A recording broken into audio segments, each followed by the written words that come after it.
And now, our feature presentation.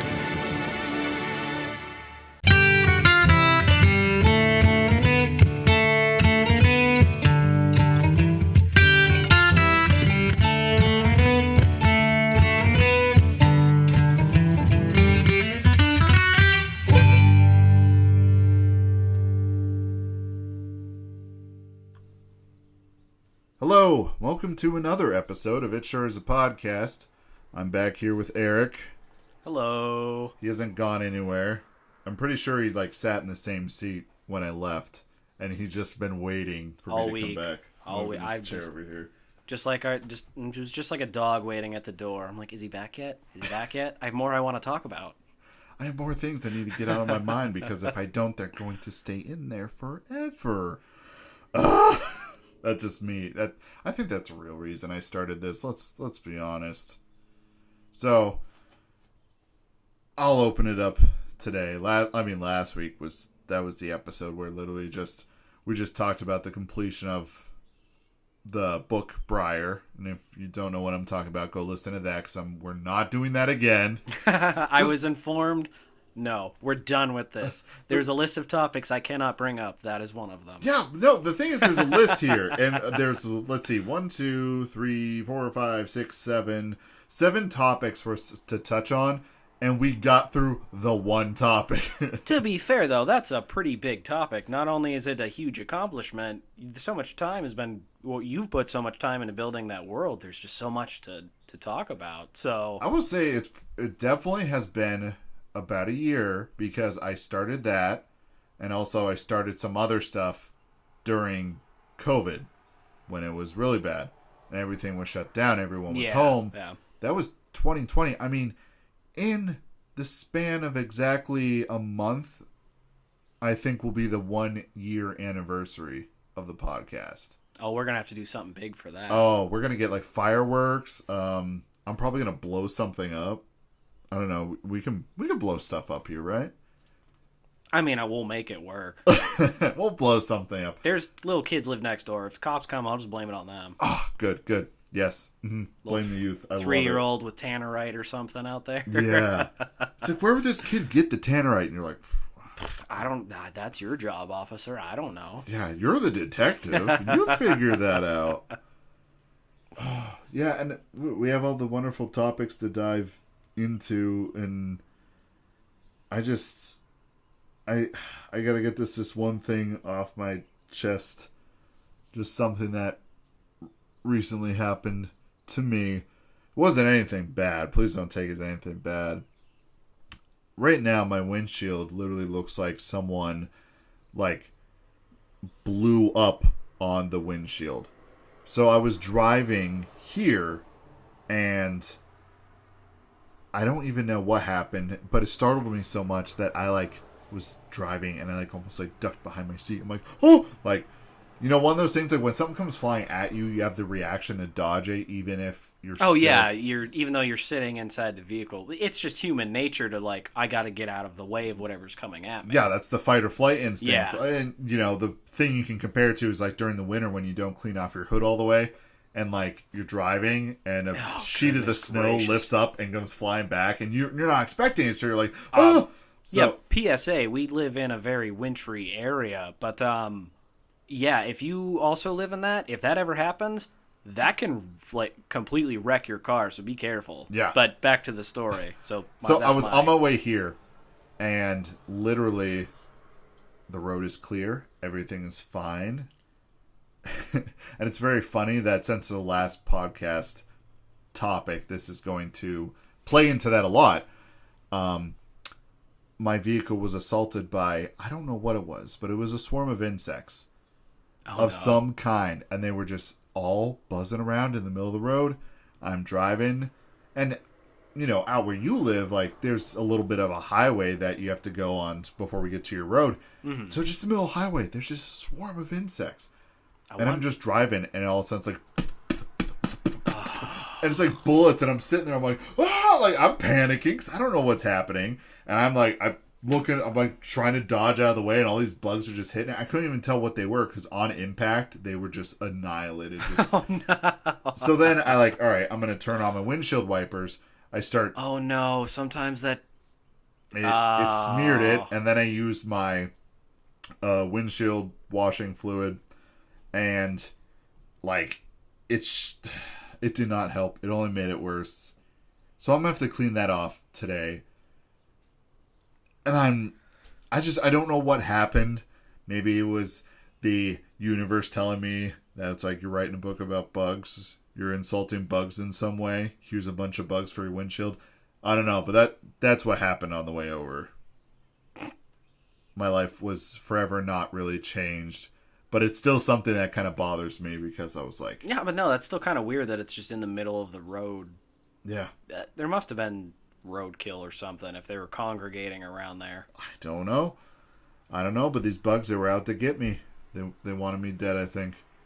That's really what I think. They wanted me dead. Yeah, but unfortunately for them, this was real life, and a motor vehicle is going to win, I'd say 99.99% of the time. Yeah.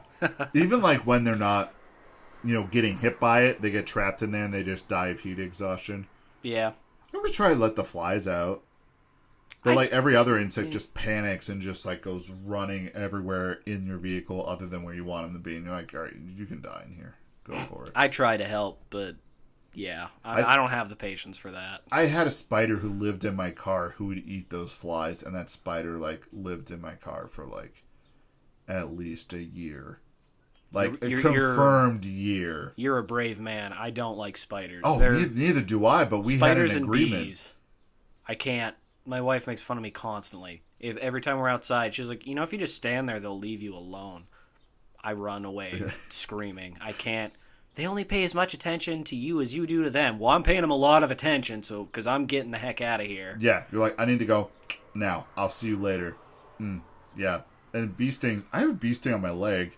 I'm not in a position to be able to show you. But I got that last year, and it's still this like brown spot of dead skin that just never healed properly. Concerning. Yeah. Maybe I have bee powers. What would bee powers be, though? Like I just hover around people and I'm just annoying? Because I think I got that before the bee sting. You just have like a sword hanging off your... Yeah. Just right out the back. If you get really good at twerking, you can like duel with it. I just imagine like dueling someone and all you're doing is spinning around and just twerking at them with this sword that's sticking out of your butt, and you're like, Just somebody turn on some techno music. I need the beat to go to. And I'm just the idea of twerking. That's what gets me. Just like the sword flopping up and down,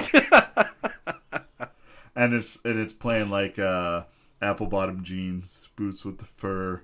And you're just twerking like ting, ting, ting. I'm also just imagining old school 90s action movie of just slaughtering people while it's going on. Mortal Kombat style. Dude, 90s action movies, 80s, 90s are peak perfection in my eyes. We need stupid things in this world. A lot of people always want to make the dark, brooding, very serious... whatever it is. You can even have that character, but I think it's coming back a little bit. There are certain movies that I think are coming out that have that old school action movie feel to it. But what made them so good in the beginning is people realized you don't need that compelling of a story. Sometimes people just want to watch an action movie. Yeah, like the Transformer movies. I think they're all great. Because of how they look and how they sound. Yeah. I don't even pay attention to the story. I just watch big robots kill each other. Yeah, halfway through the movies, I'm like, wait, why is Mark Wahlberg in this one? They're like, he's been in... This is like his second movie. I'm like, oh, I didn't know. I was just watching robots fight. That is exactly it. And that's a perfect segue. Perfect segue. And, the old shooters of the 80s and 90s, we're talking Doom. We're talking Blood. We're talking... Shadow Warrior. I almost said the wrong one. Shadow Warrior. All those are... Doom, everyone's like, Doom's fantastic. No. Alright, I pay respect to Doom. Unpopular opinion, I don't like Doom. Doom 2016, fantastic. Doom Eternal, hot steaming butt garbage. Ooh. I know I made a lot of people mad. Ooh. And here's that'll be a future thing. I will, for everyone listening, I liked Doom. Well, that was not the most recent one that came out, but the one before it, right? Doom 2016. That was the one that came out before the most recent one, which is Doom Eternal. Doom 2016 was good. Very good. That was on the Xbox. It was on PS4 and Xbox One, correct? Yes. Okay, that's where the confusion. I'm thinking of there was one before that came out for the original Xbox. Oh, that was Doom 3. That one's good too. That one I loved because they went kind of the Dead Space route of it's just dark and scary. I mean, it was a shooter, but it was a very suspenseful one. Doom 2016 went back to the roots of regular Doom. Yeah, you do. That was just a very... I think they were going for the nostalgia aspect, but just upgraded graphics. Yeah. I liked it. No, yeah, in my opinion, I thought it was great because when they tried to add story into it, they, made it in such a way that even the Doom guy did not care, and he, pushed it away. Doom Eternal, my two biggest gripes about it is that it wasn't that they added too much story, because I thought that'd be cool. The gameplay. Instead of giving you that freedom to take any kind of gun and get through the levels how you want, you have to, only certain enemies are affected by certain guns. Oh, well, that takes away the fun of it. Because there's none of that player creativity. It's just, you're literally playing chess in the form of... Well, and that was what was so fun about Doom, was just, here's an arsenal, get from point A to point B. That was its charm. Yeah, but in Doom Eternal, there's enemy with shields. Okay, can I use... Nope, I have to use this certain gun with enemy with shield. Okay. Oh, that's... full disclosure, I haven't played it, and after hearing this, it'll probably be a while before I give it a go. And there's platforming segments that are very akin to almost like Super Mario 64. Oh. Where they're just floating platforms and stuff. It's fun, but they've stripped away that player... All of these things... Creativity. Yeah, all of those things can be fun, but know your audience. That's not Doom. That's not their... You take this That's arsenal... not their shtick. Because you can go through the first game, you can go through the second game, you can go through Doom 3, you can go through Doom 2016 only using the shotgun. It's going to be harder because you're going to be low on ammo, but you can do it. Yeah, but that's the... Yeah. That's the player creativity, which I like. Well, yeah, do you want to... Just kill everything, but how do you want to do it? Yeah, I agree with that. And then in Doom Eternal, they were only certain guns can kill certain enemies because it's battle chess. And every combat engagement is a combat puzzle. I'm playing Doom. I'm not trying to say this. Things. Yeah, I'm not saying people who play Doom are stupid, but if you're playing Doom, you just want that. You want to go in and shoot stuff. You're not trying to have that. It's not an RTS game. You're not trying to strategize. When I got it, that was the charm. Is I'm tired. I've had a long week. I just want to sit down and shoot stuff. That's the appeal. Yeah. Take that aspect if you want to do it. The studio that made it, I don't know whichever studio did it, create a different game and do that. People would probably love it. Because they would love it that it's a new IP. And actually, it's from Bethesda and id. Oh, yes. Yeah, okay. Because Bethesda bought out id and then... Yeah, well, that's... Yeah. Yeah. Grain of salt, I like Bethesda. I'm not crazy about some of their choices, and I think a lot of people aren't. So I'm hoping they take that slap on the wrist and start making better choices. Yeah, I think that was more id's, They're such a good company, too. That's why it's so frustrating, is you just... It was... I feel like what happened was they took too much player feedback, and they're oh, we want this appeal to everyone. So people were upset that you can go through the whole game with one gun. So we're going to change it, and every gun gets used. But that's a choice if you do it one way. You don't have to use only one. Yeah, I know. I don't know. And then, Doom Eternal gets all these awards, and then the game that's important that I'm tying this into is I didn't Dusk. forget. One more time, because I just cut you off on that. What's the name of the game? Dusk. Super excited to hear about this. I don't, and I walked in today, sat down, and I told Eric, I'm like, I don't think I've ever talked about this. And that's sad because Dusk was made by a friend of mine, and I've never talked about it. Now, I will go on the record and say I have not seen him for quite a while.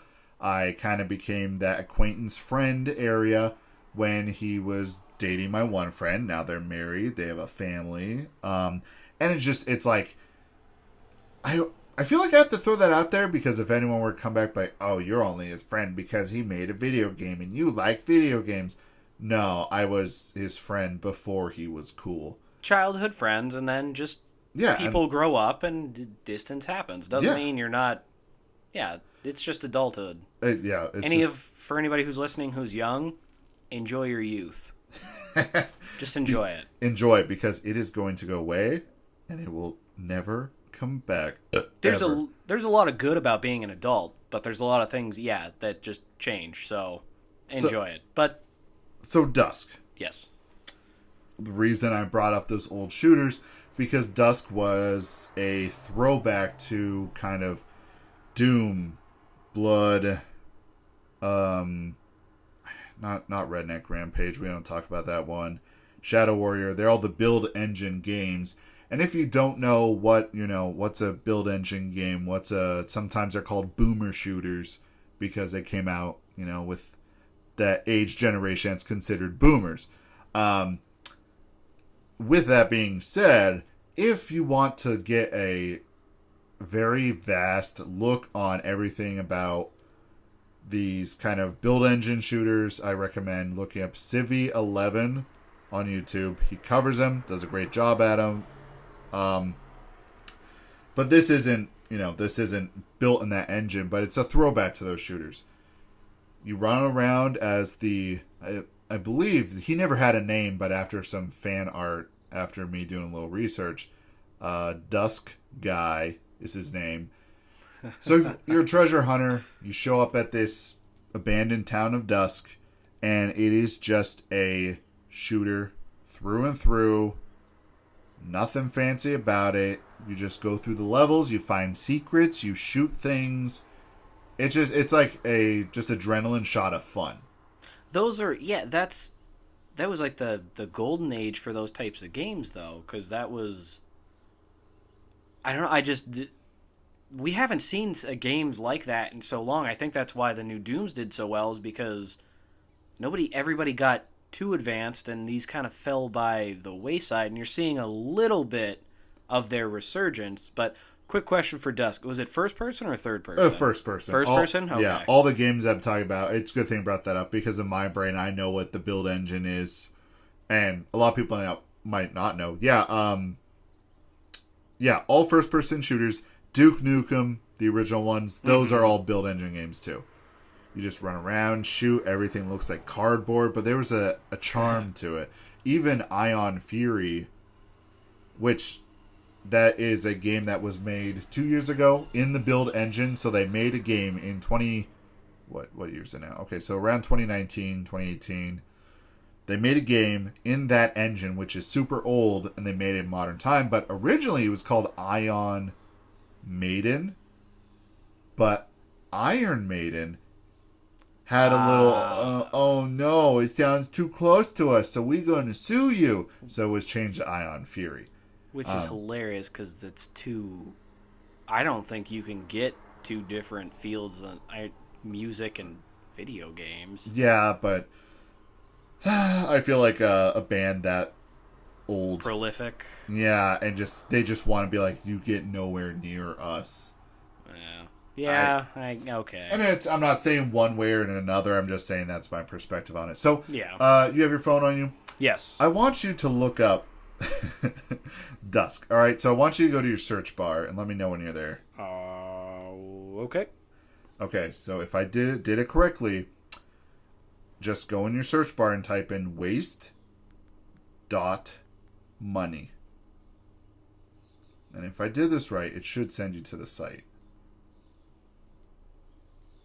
We're waiting. New Blood Games? Yep, it sent you to the site. Yeah, that's the studio, which they have a branch out here where we live somewhere. I don't know where. But yeah, New Blood Games, Dusk. They also have. There's definitely a book that Dusk poster.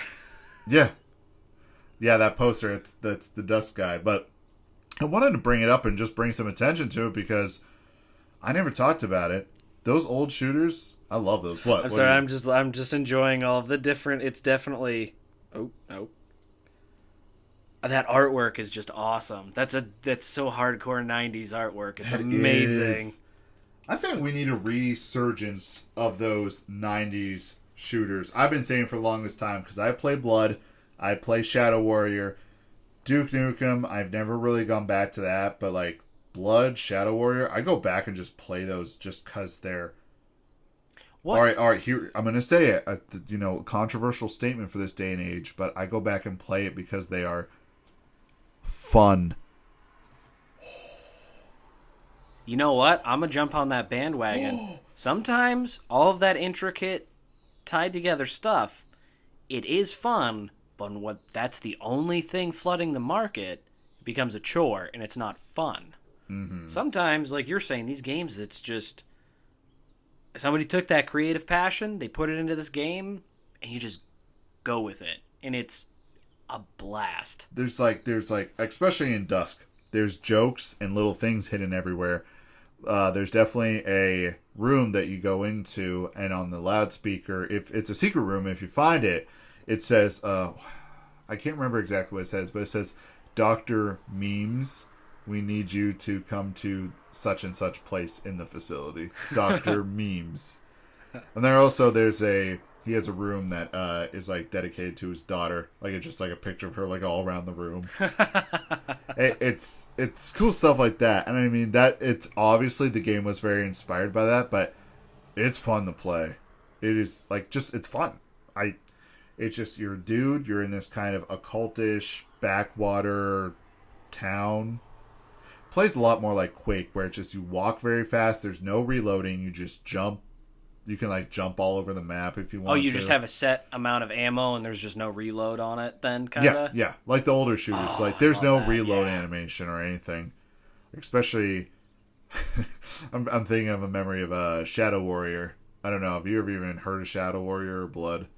I haven't. That's why I've been racking my brain trying to think if I have. They're very old games. And it was just like if you weren't informed of them, you probably wouldn't know what they are.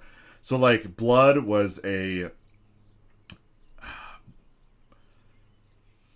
was a spoof on all of the slasher movies that were coming out around this time, like Friday the 13th, Elm Street, Chainsaw Massacre. It was a spoof of that, but it had its own story. But the story wasn't ever important. You could just go through and not know anything that's going on and just shoot stuff. Yeah. Shadow Warrior is the same thing, but it's all about kung fu movies. And now, given this, it hasn't aged as well, given the stereotype of the character. Because he is like this kung fu sensei.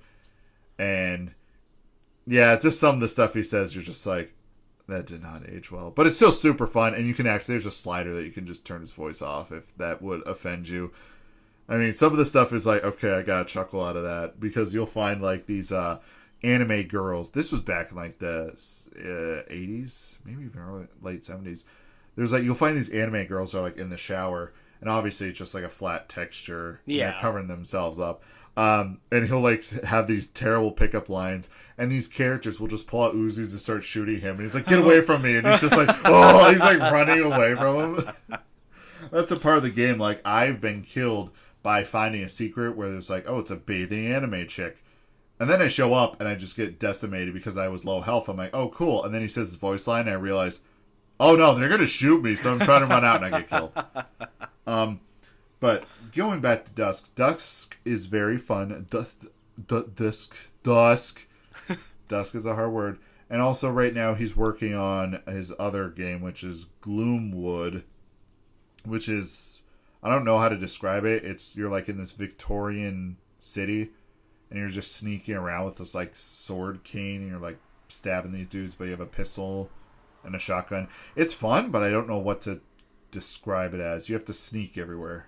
I guess, have you ever played the Thief games? Or maybe even Dishonored? I played Dishonored. That was actually the one I was going to somewhat relate it. Like, yeah, a lot of stealth mechanics, but, you don't have superpowers. You just have, like...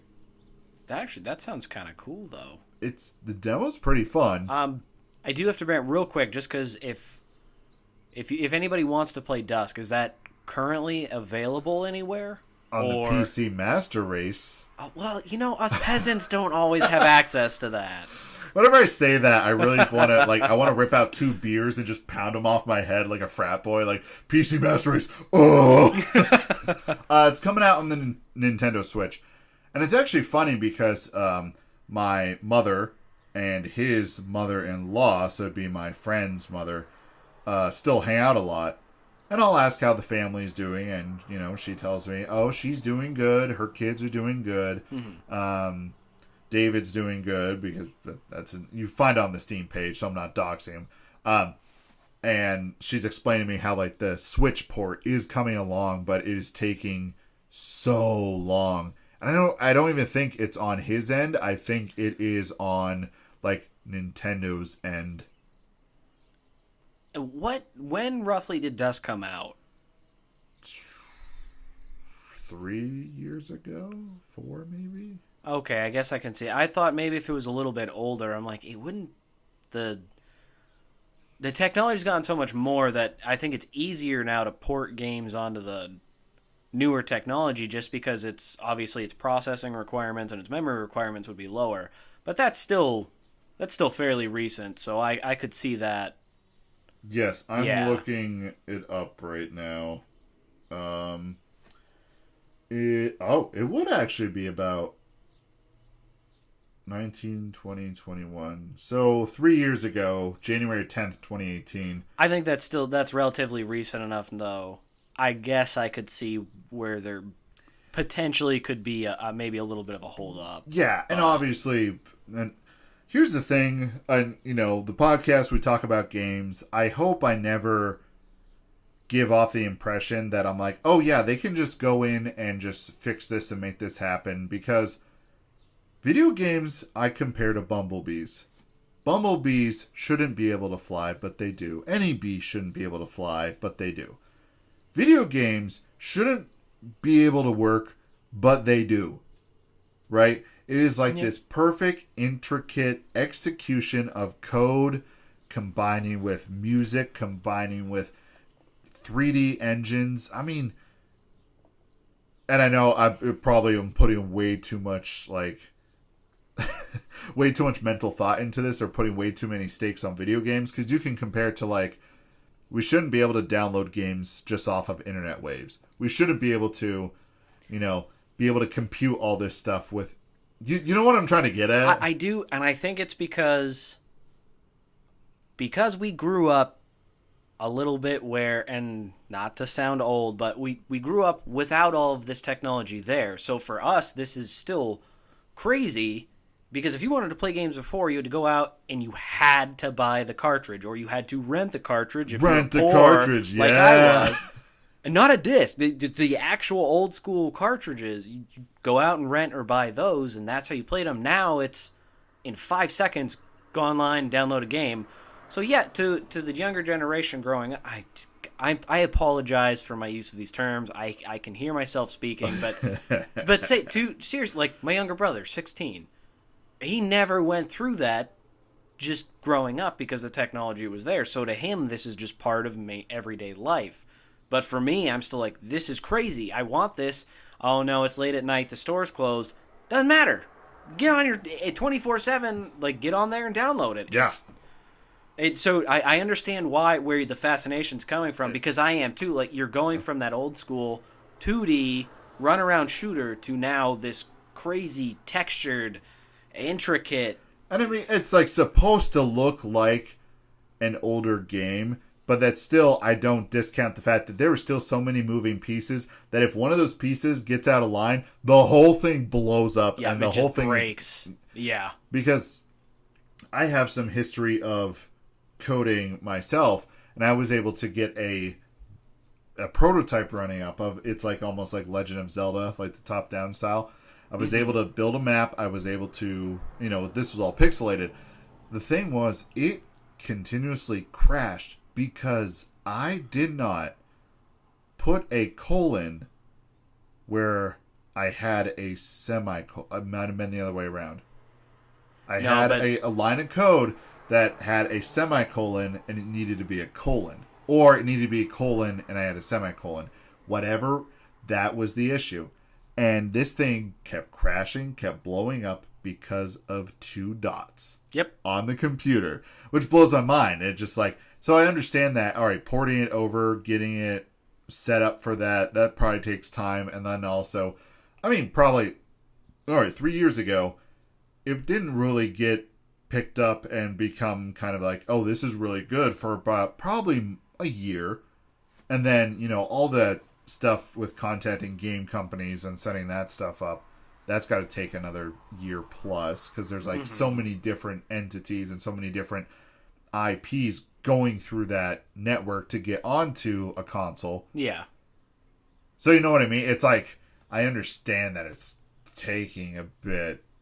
And I think it's more not necessarily, at this point, it's not necessarily the code anymore. It's more just like waiting for Nintendo to... It's probably... And I'm not trying to down... Was Dusk like a big title, or was it more of like the underground, like a hardcore following, but it was still an indie game? I would say more underdog, honestly. Just because if you go on Steam... Let me roll on over to Steam right now. And I'll be able to... Because Nintendo... I think Nintendo's pretty good about trying to help the indie gamers, because they're like, if this is a good game, we're gonna get it out there. Oh, yeah. But I also, because they're a business, they're also going to still have their priorities. So I wonder if it's maybe not even just an issue. It's just, hey, you're on the waiting list, and we'll get to you when we get to you. Yeah, and it's like overwhelmingly positive, which for Steam ratings, that's fantastic. That's the best rating you can get. So the review numbers is like over 11,000 reviews. Oh, wow. Okay, yeah. Which means if that's just people leaving reviews, that means 10 times that many at least were playing it. There was a news article that I read when looking it up that they made a big deal that the game had sold... Man, I wish I was more on top of it and I had this up, but I want to get it right that... So just give me a second. I don't know. Talk about something while I find it. Oh, no. He just gave me free reign to talk about whatever I want. You get like 3 seconds, and then you're done. No, just to remind everybody, we're talking about Dusk. Game came out about 3 years ago, and it will be ported to the Switch. Found it. Awesome. Okay, thank you for selling the time.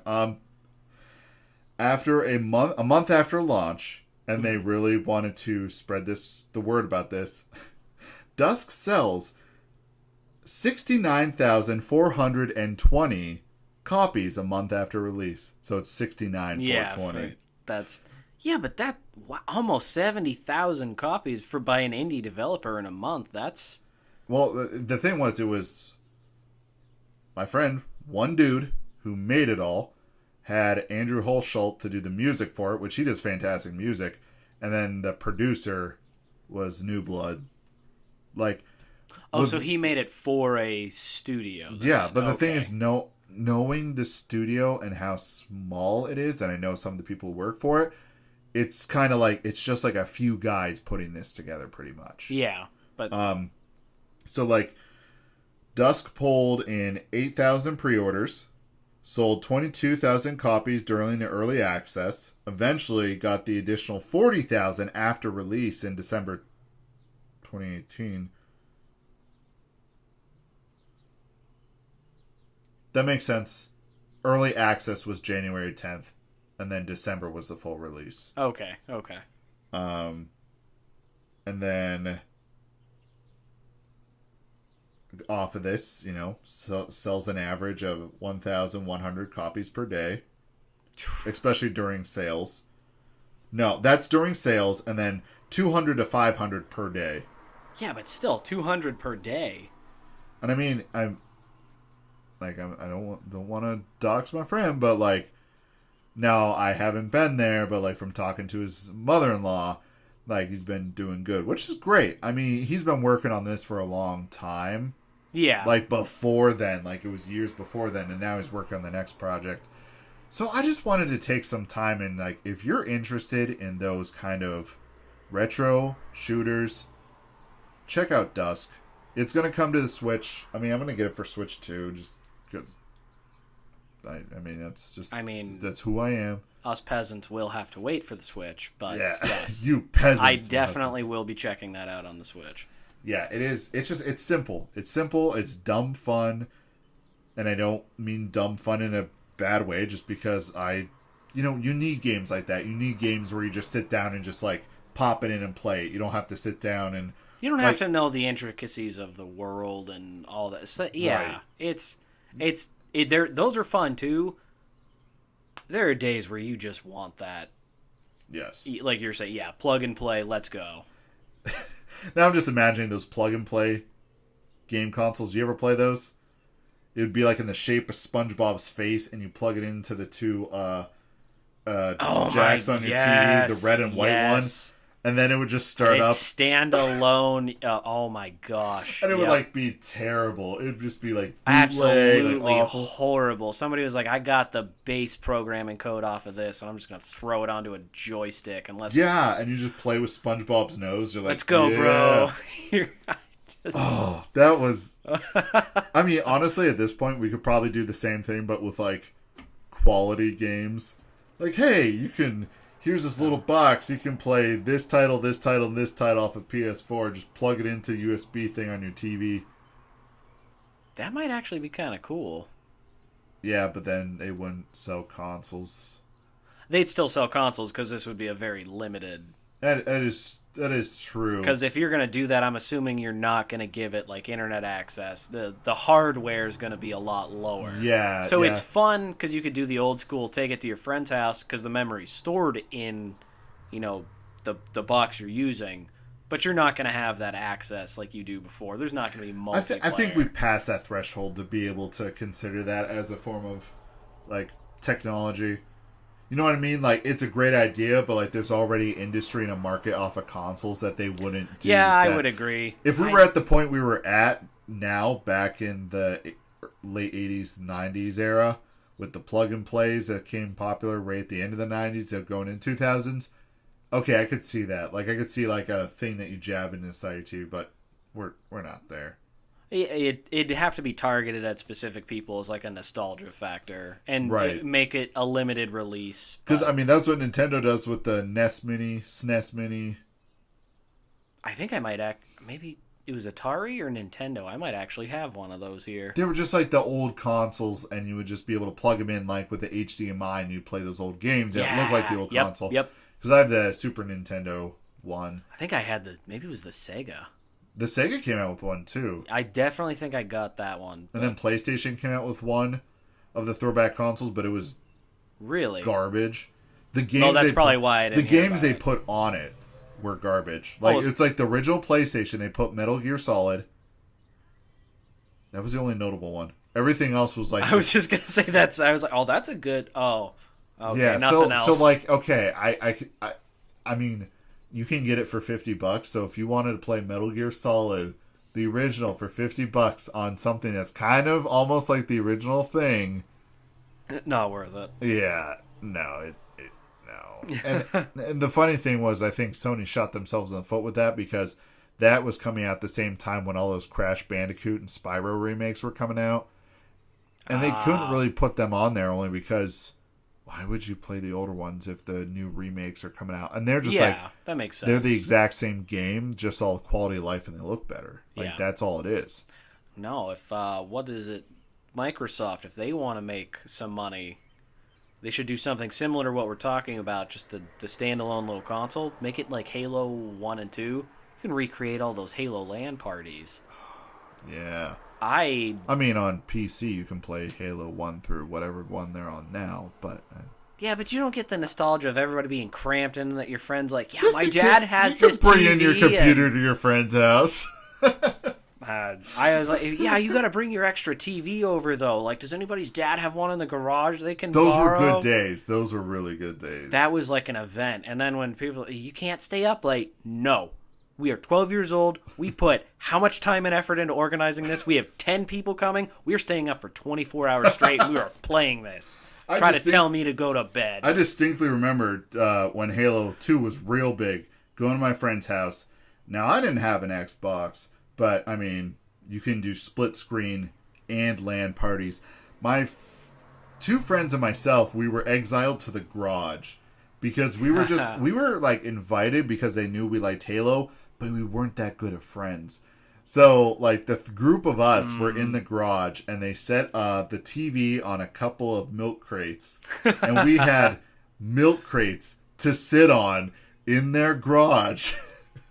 I'd just taken that TV and left. But it's just one of the huge, like, big old boob tubes. That weighed like 300 pounds? Yeah, it was one of those, and we're sitting out there, like, the LAN cords going into the house, and, like, you can hear them all, like, oh, yeah, having fun, and, like, having drinks and stuff, and we're, like, sitting, like, out there, like, and I think it was during winter, because I specifically remember it being cold. I don't like pissed on his floor or something. I'm offended right now. I mean, they weren't being rude. It's just like how it set up itself. Like, the only other outlet they have near the TV was in the garage because the living room was right there. Oh, okay, so it was just on the other side of the wall. Yeah, but if you were to look back at it, you're like, that's just a stink bug, dude. I know. I told you before I don't like bugs. I'm sitting here with the color draining out of my face. I'm like, get it together. There's expensive equipment around, but every fiber of my being is screaming to, like, run out the door. But that's just a stink bug. That's not yeah, but if it lands on me, one. we're gonna have a problem. All right, it just fell. I think it just got trapped. Behind Nope, it's climbing. Do you need me to kill it? Do you want me to get rid of it? You want me to be the big man and get it rid of it? You're like, I'm waiting to see if it settles. I might, because if it flies at me, I'm gonna scream. You will hear a grown man scream on the podcast. I apologize for this interruption, everyone. I'm gonna save the day. Just get scooped over here. Alright, fine, listen.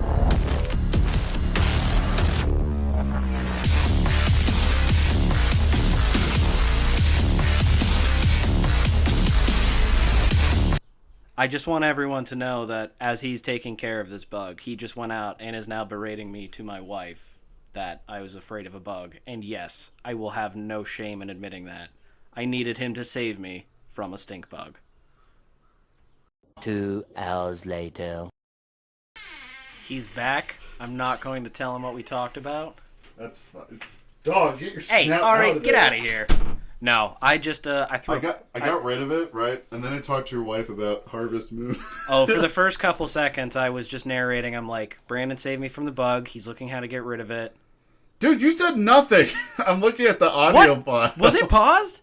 No. I was talking right here the whole time. Okay. Well, not the whole time. All right. Yeah, it did pick up on that. But I come back, and then there's just this, like, you just stop talking because there's no line of it. Oh, yeah, no, I stopped after a little bit. I was like, this is weird. I'm going to stop now. Now you know how I felt when I did on my own. But also my ADHD, I'm able to word vomit very well. And just keep talking to myself. Oh, see, I'm such an introvert and so shy. I can't. Now, if there's people around, I won't shut the heck up. But when I'm by myself just talking, I get into my own head. I'm like, did I say that right? Is it weird that I'm talking to myself? Yeah. Should I stop? No, I narrated. I was like, Brandon saved me. He's now talking to my wife about how he saved me from a bug. I'm not ashamed that I needed saving from a bug. I'm glad you heard us. And I was like, now my wife's making fun of me for being afraid of bugs. And I was like, oh, and now they're just talking about Story of Seasons. And that's when I went in. I plugged your project and then Dusk. So leave it in, keep it out. Oh, you were sure to plug him in just in case anything happened, which, all right, I appreciate. Yeah, she was talking about she wanted to woo Cliff, and I was telling her how to do that. I heard you talking about like 50,000 gold for a bottle of whiskey or something. Yeah, you get them My goodness. You get them from doing in-game achievements that aren't really specified. They just happen. And then you sell it to Juan, and he loves gold ore, so you want to get gold ore, give it to him, and then he'll be your friend. Then he'll let you sell him things. Then you can sell him those bottles for 50,000 a pop, and sometimes it varies and goes to 60,000. Dang. Now here's the thing, like I've said in previous episodes, I like those things that you're supposed to know in life. I don't, but I can, like, that whole what thing I said right there. Like, I know that I know that to a T. So okay, we just got torn away. Okay. Because a bug assaulted us. We're here. We're fine. I do have to preface, the main reason this happened is I'm sitting with a very expensive microphone on my lap. If I am to flinch or run, it will destroy not only the microphone, but his entire audio setup. I do appreciate that. That is where it was coming from. It was not just the bug. It was my fear of what will happen to the equipment. I do appreciate that. I do also owe him one of my man cards because he saved me from the bug. But moving on. Literally, I walked out I opened your screen door and tossed it out, and it just flew away. And it was like, thank you. Now it's like going to come back and like crawl back in the... Now we know who the weak one is. Yeah. Assault him. So, since we were so derailed, we don't need a segue. We can go into the next thing, which... Here we go. We didn't even talk about half the stuff on the list. But this list is getting saved. Hold on a second. I'm going to cross it off so we know that we get it. All right. Go get yourself a copy of Dusk when it comes out on Switch. Yeah. Doom 2016's good. Doom Eternal's poopy poop poop.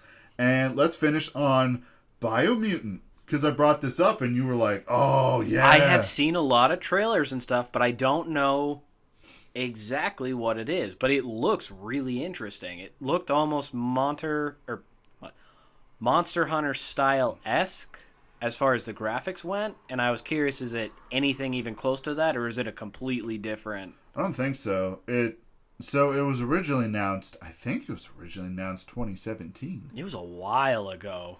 And the studio just kind of went dark with it, which I honestly appreciate because I hate when studios like talk it up and then they just keep delaying it. And they were just kind of like, it's done when it's done. We'll see when it gets done. If you hear about it, get excited, and then they just stop. I mean, you remember it, but it goes into the back of your mind. But when you hear about it every month, you get like that frustration. You're just like, when's it going to come out, though? Like, you keep talking about it. Give me a date. And, like, it comes out on Tuesday. So, come out on the 25th. Yes. 25th. I'm trying to do math in my head. So, it looks like it is a open world game. I watched a video on it because I was wondering, too. That is heavily involved with choice, kind of related to the Fable series, where your actions will shape the world, even light or dark. And I think that's just what they call it. Because there's like two actual little imps or two little fairies that follow you around. That's like, oh, if you do this, that was a good decision. It's very black and white. Yeah. There's not that moral gray area, but I actually kind of appreciate that now because I'm sick of the moral gray areas. It's like, well, you're going to do the right thing, but people will suffer because you did that. No, if I do the right thing, I want good things to happen, and if I want to be, a bad guy, then bad things will happen. Yeah, it's just cut and dry. But you play as like this little like red panda looking I thought it was gremlin. Like a cat. It's I mean, the thing is, the character creator, you put your skills into building your character and it will change how your guy looks. So if your guy's super intelligent, his head gets really big. That's hilarious. Like it inflates and it like gets like this little mushroom cranium brain.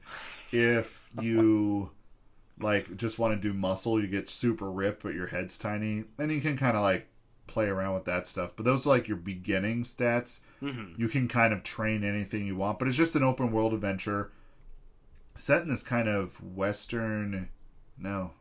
Eastern inspired world. Like, the reason there's all these monsters running around is because the old world, which would be, I think, considered our world, we, like, nuked ourselves into the ground or something, and all these animals have mutated over time. So they're kind of like, alright, kind of like the idea behind Briar, where all these bugs gain sentience, all these animals gain sentience, but they're, like, humanoid. Okay, no, that makes sense, yeah. So you have, like, and the combat, from what it looks like, is very hack and slash, but you can also make guns, and there's a lot of customizing for everything. And you like build a lot of stuff too. I saw one weapon which is like a door to a safe, like welded onto a metal stick, and that's a weapon. It's like a hammer.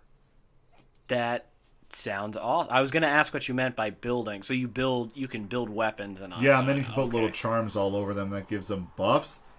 Now that's just like the basic stuff I got from it. I don't really know what else, because at this point, here's how I like my games. If I find out that there's a game that's coming out that has my interest and it's something I like, I will not watch anything on it, because I want to be surprised at this point.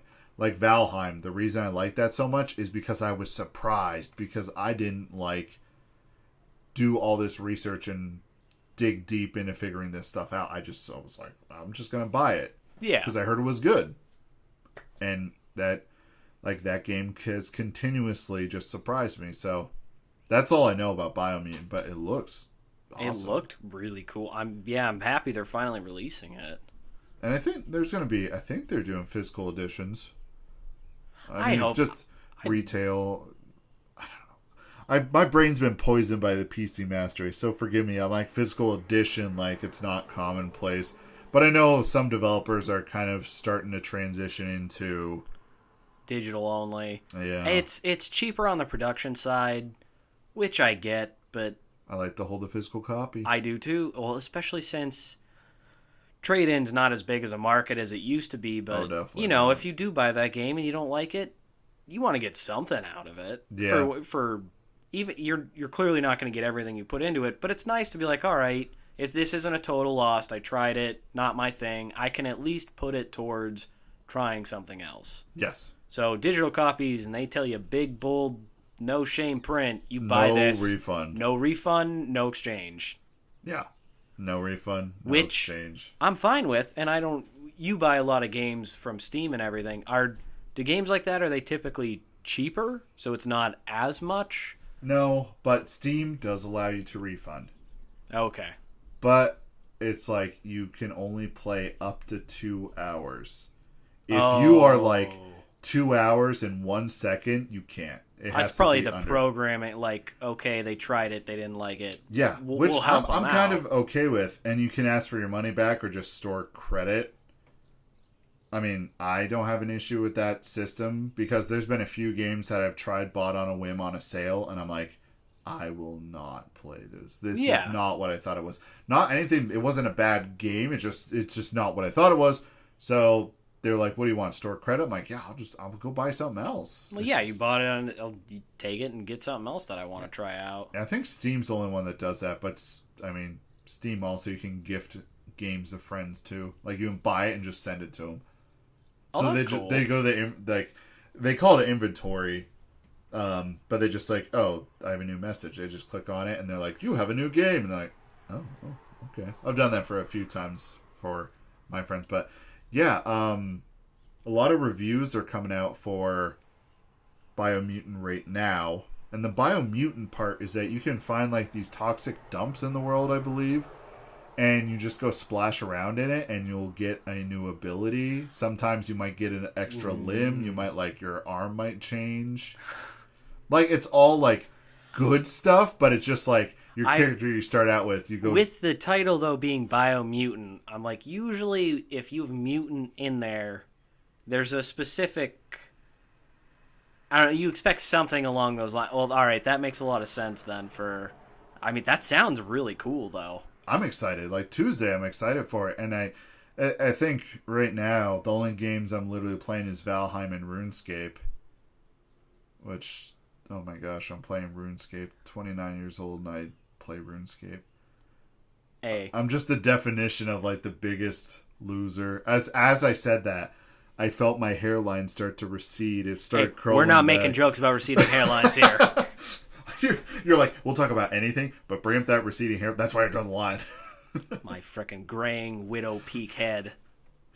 I don't know if you probably can't see it, but I have like very long white strands of hair that it's obvious, and on the side the grays are coming in. I got a haircut the other day. Just gonna probably grow my hair out, because who knows how long I'll have it for. But got it cut, and then you could clearly see the gray. I actually don't have a receding hairline. It just looks like I do because the gray is coming in so hardcore. I was like, again, I'm not that old. Why?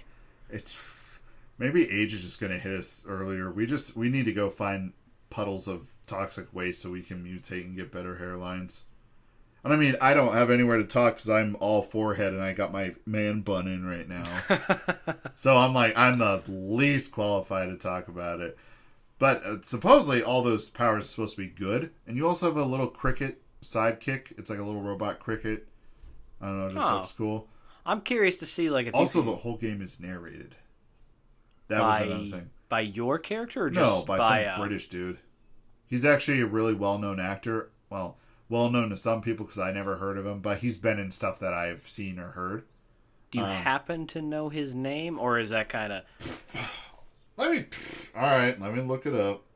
There's a few people I could think, as far as for narration voices, there's a few people I'm trying to think of, and I'm also, while you're looking that up, I'm just curious, like, if you can get an extra limb, like maybe you can equip another weapon in it or something, like along that route. Or... I don't know, but that's what the fantastic thing is. Nobody knows. No one has. Now there are, like I said, there's some reviews coming out where people who got early copies, but there's also kind of the embargo on it. Well, that's kind of cool that they're keeping it kind of under wraps. Like, clearly you need some feedback on it before you release it for the reviews and stuff to build a little bit of hype, but like you said, I like that kind of keep everyone in the dark, we'll release it. Because, I mean, look at Cyberpunk. They hyped that up too much, and then when it hit, everybody had these expectations that I think just got blown out of proportion. Yeah. I mean, I did a Cyberpunk impressions podcast. I'm looking for this guy's name.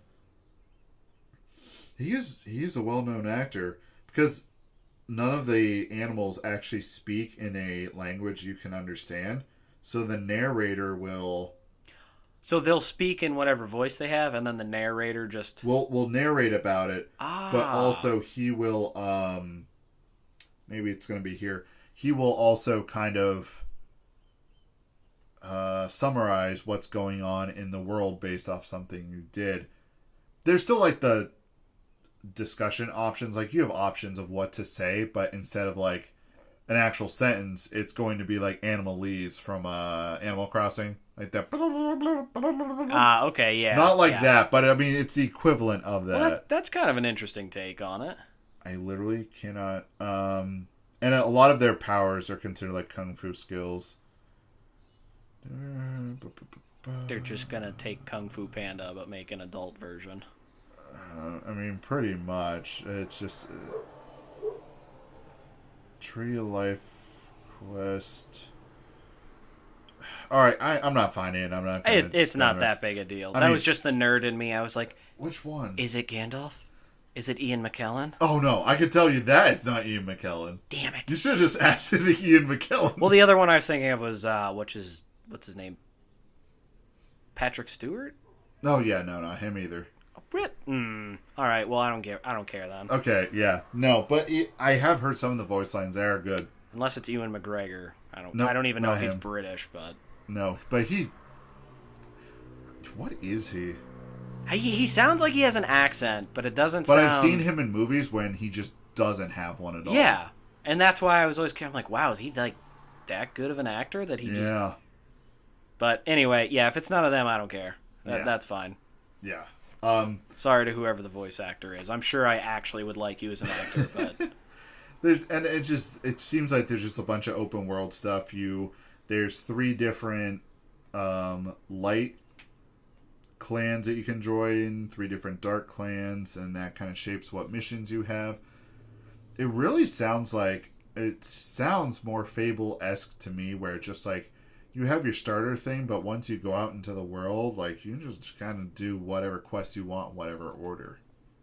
Yeah, you know what I mean? Yeah. I mean, it's kind of cool that they're going that route, because Fable was such a good series and it just kind of died off. So yeah, I'm down to see somebody try to pick up that mantle, and we'll see what happens. Yeah, I could be completely wrong, just from me looking at it from the outside and not doing my research because I want to be surprised about it.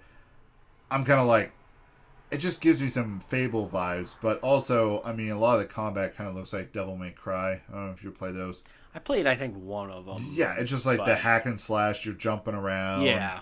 doing different combos, and the weapon customization, like the guns that you can build, looks actually pretty impressive. Like you can just put a bunch of different, like you put all the pieces together for the gun. You don't get like a body. You just like slap, slap, slap, slap. That's my sound effect for just slapping together a gun part. Slap, slap, slap, slap, slap. You just like put on a stock. You get a trigger, get a barrel, get a body for it, get a nozzle. Oh, so they're gonna go.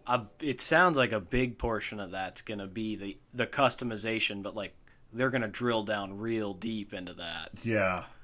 Okay. From the sounds of it and from what I've seen, yeah. It's gonna be real interesting. It looked, even just from the little bit, because like I haven't looked up too much on it, but I've seen some of the trailers. I've looked a little bit at some of it, so I think it'll be interesting. Like you said, it'll be interesting. It'll be fun to play around in that sandbox. Yeah, and I think that's at this point in my life, that is what I like. I just like being given the freedom, given the tools, and I'm just set free into a sandbox. They're like, okay, this is how you attack. This is how you level up. This is how you craft. All right, I'm here. Go explore. Yeah, go have fun. I'm going to go get cigarettes at the gas station. And I'm just in the sandbox like, woo! Like for hours. All right, Johnny, here's a sandbox. Daddy's got to go to the convenience store. 7 hours later. I think that's just what I'm interested in right now. I mean, there are those narrative games that I like, but I kind of felt conflicted on this and I think it was because of kind of the direction that our conversation regarding Skyrim went, is that a lot of the elements that you talk about in that game and what makes it so fun, I've been playing a lot of games right now that I like that have those same elements. So I'm conflicted because I want to categorize myself and be like, oh, I'm a this gamer, I'm a that gamer, I only do this. I think I just need to just throw out gamer because, like, I mean, a lot of elements that... You can play two games that are insanely similar. There might only be one aspect that's different, but it can make you not interested in it. Because, like I said, look, I love the Dark Souls series. I even played Bloodborne. I was terrible at Bloodborne, but I really liked it. Yeah. Then Sekiro came out, and I was pumped. I was like, yeah, we haven't had a game like this in a while. It hasn't captured my attention like the other ones have. It was good. I loved... The gameplay was crazy cool. In that world, the old school kind of, old feudal Japan, but I couldn't get into it. I get to about the same spot every time, and I'm just... Yeah. I'm like, all right, I kind of want to play something else. And it's the same mechanics, same engine, same company, but... It's just different enough, yeah. Just enough that you're like, all right, I'm not into this. And I think the games I'm playing right now, they're just different enough, and they just strike a chord with me. And I'm just... I don't know, I was kind of thinking about that because I was looking at Biomutant, and I'm like, man, a lot of this stuff is seen in other games that I don't like, so how do I know if I'm going to like it? But... Yeah. I mean, at the same time, I'm probably going to love it just because it's a bunch of anthropomorphic things acting like people that that is an interest of mine. It thinks it's people. It thinks it's people. It looks like this like little raccoon rat thing. And the customization can like change the fur, the color. That was going to be my other. Is it like just a... Obviously, by saying that, you can change its appearance in the beginning... But I'm curious, the way you were talking, is if maybe its physical appearance changes too as it goes into the world. Oh yeah, that's that. I think that is a part of it. Like your physical appearance will change a bit from like getting those powers. I almost wonder too, though, if you get a power you don't want, can you get rid of it? That. Or if you're stuck with it, and that's maybe one of like the aspects of almost uncertainty. Maybe. But see, and this is the fun part because we could speculate because we don't know. We don't know yet. And I'm just kind of like, maybe you can do that, maybe you can't. I mean, in 2 days, I'll find out. We'll find out. Whoever ends up getting it, will find out. Good Lord, there's a couple other games I gotta get before I get. I will just say, to be fair and full disclosure, I'm probably not gonna get it when it comes out. I'm gonna get it, but like. they did the re-release of Baldur's Gate Dark Alliance, which Yeah, I remember I texted you about that. I'm like, you buy it yet? Or I was like, that's already out. That's out. Go get it. Thankfully, my wife doesn't listen to this, so I'm probably just gonna buy it and not tell her. But I'm dying to play that game. That was Here's the thing. This one won't release until like after like a week or two after you purchase it. If you do it within the next few days, so you'll be fine. We just spent so much money on actual adult things. I want to be a kid and spend some money on something else. Yeah, just be like, oh yeah, that was just released as the PlayStation. Oh, we were talking about this earlier. Yeah, the PlayStation I worked. I'm just not going to mention it at all. I'll never say a word about it. Yeah. That'll be a deathbed confession. Nice. Hi, welcome to It Sure Is a Podcast news segment, the Deathbed Confessions. There was a time at summer camp when I could put in an edit where it just cuts it out and it just like talking about something. Well, we can't tell you the confession because we're not on the deathbed just yet. Right. What if we did that where it was like on a confession, like when we died, we have sensors hooked up to us when we died. All the episodes where we talked about confessions and stuff would be opened up, like the sensor would disappear. Grandkids are just like, I can't see Peepaw in the same way ever again. That's why he liked hot dogs so much. Oh. What was the other game you were talking about? You said there was a few. Or was it just Dark Alliance, or was there another one that you were wanting to grab? Dark Alliance. There's another. It's a Baldur's Gate game. I don't know if it's actually coming out on the console or not. That was one thing I was trying to find, and I'm sure I could find out pretty quickly. But it's a Baldur's Gate game based off of the Companions of the Hall. I think it was the... We talked a little bit previously about the author R.A. Salvatore. Yeah. That was his big series, was these characters, and now they've created a game around them and their adventures. In the original Dark Alliance, which I never realized there was like the Baldur's Gate game series. I thought Baldur's Gate Dark Alliance was the main one, but it was actually kind of like the spin-off of them.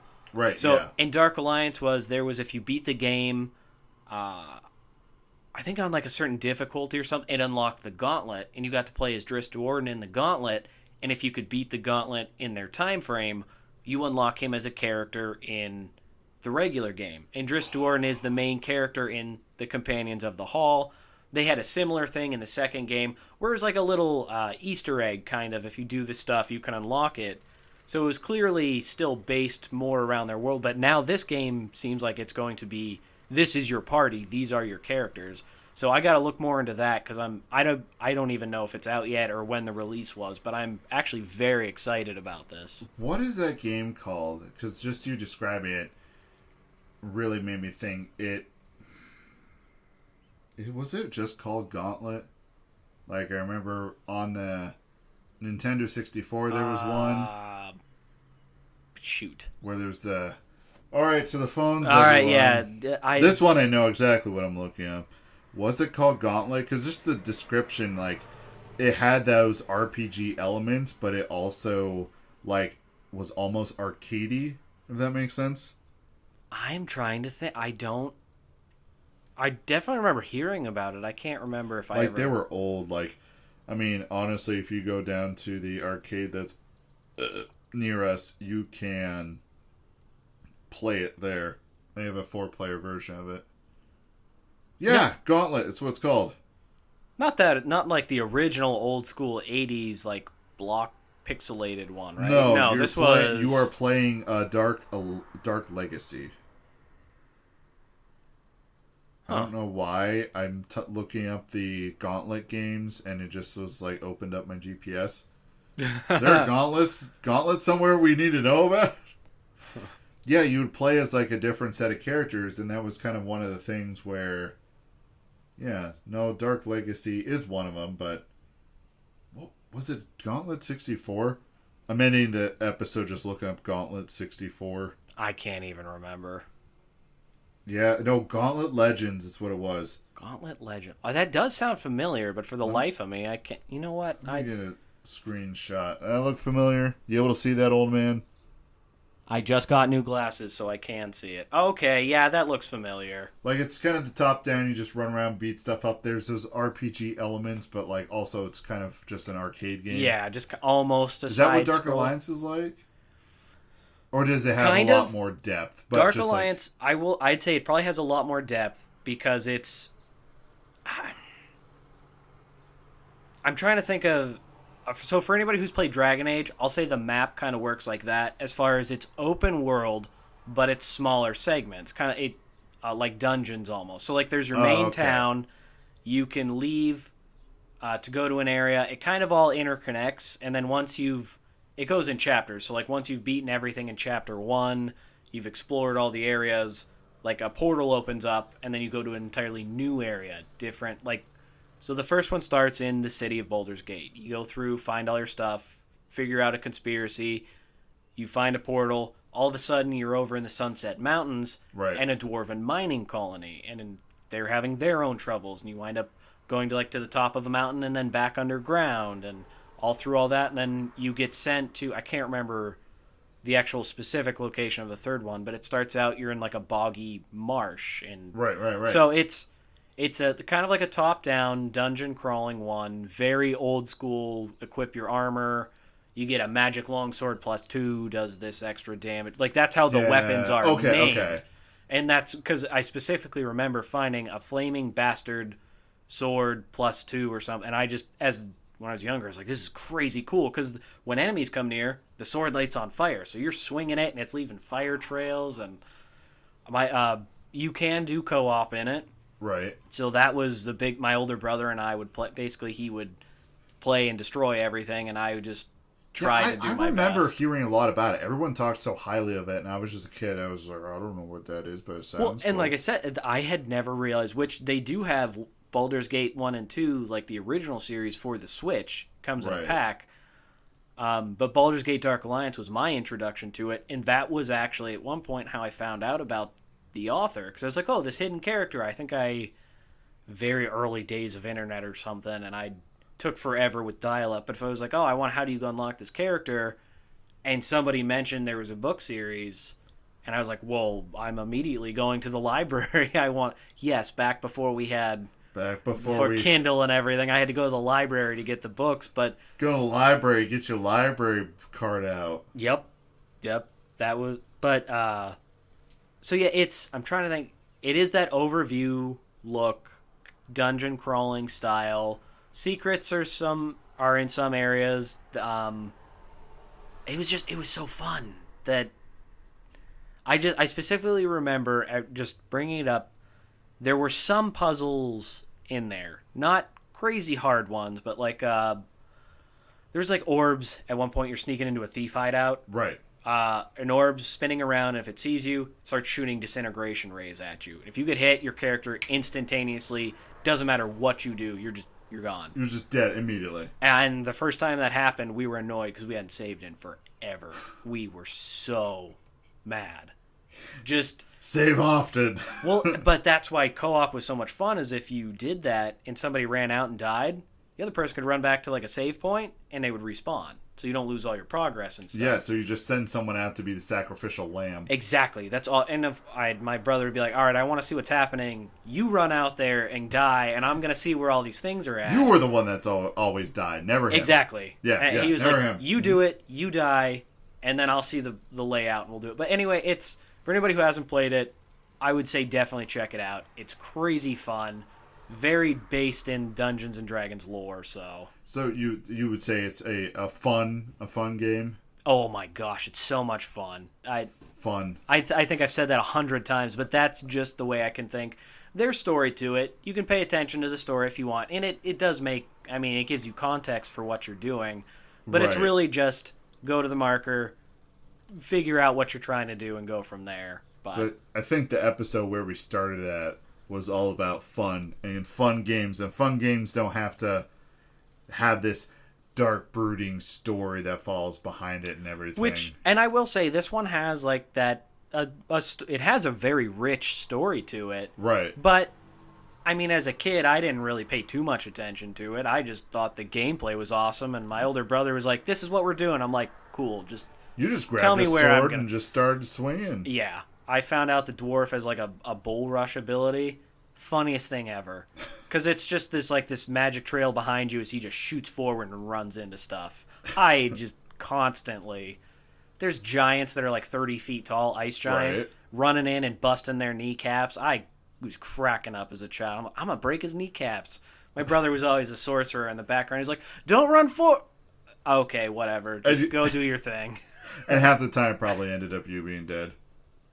I'd say 50-50. You're like somewhere in the middle. To be fair, I took out my fair share and softened them all up, but then he's Right. like, now I gotta run all the way back to respawn you. I'm like, just keep going forward. He's like, what if we die? I'm like, then we get to do it again. Yeah, and you as a kid, kids love that repetition. Kids can get trapped and watching that's movies how over and over. And that's, as a kid, that's how you were, and your brother is probably older, like, no. Well, that's how I we're tricked not him into doing that playing for again. like 6 hours at a time. Is I'm like, he's like, all right, we're almost done. I'm like, oh, are we? And I purposely have my character die. I'm like, oops. Oopsies, my bad. We have to do this all over again. Isn't this fun? We get to do this forever. And your brother like has bags under his eyes. Looks like he hasn't showered in a week, and he's just like, "Please release me from this hell." 13 years old, and he's just like, I gotta go, man. He's stubble, barely hitting puberty, but he has stubble. And he just already knows, like, I gotta leave. I gotta get out of here. I gotta do something. Yeah. So, what games did we cover today? I'll be honest, that bug intervention threw me through a loop, and I'm like, what did we even talk about? This was the one where we talked about Dusk, right? Yes, Dusk. We started with Dusk. All right, go purchase Dusk if you're able to, peasants. Okay, what's the next thing? I think we just talked a lot about Dusk, and then the bug attacked, and we all almost died. And then we went to Biomutant, and then Yes. from there we kind of went to the Baldur's Gate Dark Alliance, just because you're like, I'm gonna get that first over, and I'm like, go for it. I'm gonna get Biomutant and see what that's about. Any other games that are coming out? I actually, after the Mass Effect remaster came out, for right now, I don't have anything on my radar that I'm like really waiting to Biomutant get. was the only thing I was waiting for. I forgot about it, but I kept it out there in my mind, and then they were just like, hey, it's coming back. It's happening. I was like, yes, I am all for it. There's definitely a big backlog of games I want to get, but I don't think there's any upcoming at the moment that I'm like really waiting for. I have Pokemon Snap I still got to play. I went ahead and I beat that. It was good. It was super fun. But it's Pokemon Snap, but Yeah, after a while it gets a little... But that's one of those games that I think it's just fun to always go back to. yeah, Like, you'll play it, you'll beat it, you're like, oh, okay, go back. And you can also find a lot of new stuff as you go in there, too. Mm-hmm. So... Yeah, no, I really don't got anything right now that like I'm looking forward to. There might be a game that come out that I will try, but... Well, that's kind of like when It's always fun looking forward to a specific game, but when there's nothing really on your radar, you just kind of... I think that's when you find some of the best hidden gems, because you're just like, That's all what right, happened to I'm Valheim. not... Yeah, I was like, I'm not... I'll look around. Are there any sales? Oh, look, this one's like $10-15. Try it out. Turns out to be one of the greatest games ever. Yeah, and that's where I'm at with Valheim. I got to a new spot in it, and, there's this new, like, all right, here's a new challenge. It's exciting. It's all fresh. It's all new. Now I'm just talking about Valheim. I'm ready to go play that. But it's funny. I can play, like, on one screen I play Valheim, and the other screen I play RuneScape, because I will just do an AFK level grind, and all I have to do is just, like, switch my mouse over there and just click something, and then he'll grind it, and then I go back and play, and then I go back and forth, back and forth. Yeah. It's an interesting setup, and if, someone came and saw me, they'd be like, you're a crazy person. What is wrong with you? I don't know. I feel like if I saw that, I'd be like, you're a genius. Teach me your ways. The thing is, like, especially in RuneScape, there's a lot of grinding before you can get to some of the other stuff that I want to do. So I'm just kind of like... Kind of got to reach that certain level, and then you can go around, check it all out before you hit the next batch of, all right, grind up, get there, and then you can explore this area. Yep. That's exactly what it is. So, we hit the cap of what we can talk about today. Our brains are fried. You have a trauma from a stink bug. I mean, I'm gonna apologize to you for having to do that. I'm not apologizing to the listeners because I feel like that's gonna be hilarious hearing. I'm curious to hear the fear in my own voice as we saw this, because I wasn't staring at the bug. I was staring at the mic. Like, this mic's gonna go flying. Because you were ready to grab it and start using it as like one of those like like the ball and chain weapon that they used. Was it like the flail? The flail. You were gonna use that as a flail and destroy I was getting ready bug. to. There's a chair in front of me. I was gonna go wrestling on it and just slam the chair into the wall. All right, we're ending it. All right, take care, everyone. Thank you for listening, as always. Love you guys. We'll see you in the next episode. Take care.